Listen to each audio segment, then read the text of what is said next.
పాసీలు చనిపోయిన వారి మృతదేహాలను ఓ ప్రత్యేకమైన నిర్మాణంలో వదిలేస్తారు. ఆ భవనాన్నే టవర్ ఆఫ్ సైలెన్స్ అని అంటారు. దీన్నే దఖ్మా అని కూడా పిలుస్తారు. దీనికి అవెస్తా భాషలో శవాల గుడి అని అర్థం. ఈ నిర్మాణం గుండ్రని ఆకారంలో ఎత్తైన ప్రదేశంలో ఉంటుంది.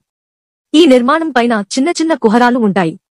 నేను నీతోనే మాట్లాడుతున్న నీకు ఈ విషయం కొత్తగా అనిపించిందే అట్లయితే సబ్స్క్రైబ్ చేయమరి. నచ్చలేదా? ఎందుకు నచ్చలేదని కింద కామెంట్ చేయి. దయచేసి ఈ వీడియో చూసి గుమ్మగా వెళ్లిపోవాక. మరణించిన వారి శరీరాలను ఈ కుహరాల్లోనే ఉంచుతారు. ఈ కుహరాలను చాత్ర అని కూడా అంటారు. ఇలా వదిలేసిన మృతదేహాన్ని రాబందులు, పక్షులు తింటాయి.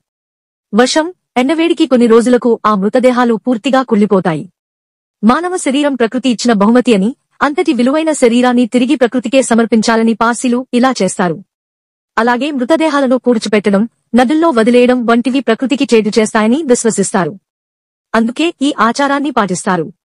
మన దేశంలో ముంబై, అహ్మదాబాద్ నగరాలలో ఈ టవర్ ఆఫ్ సైలెన్స్లు ఉన్నాయి.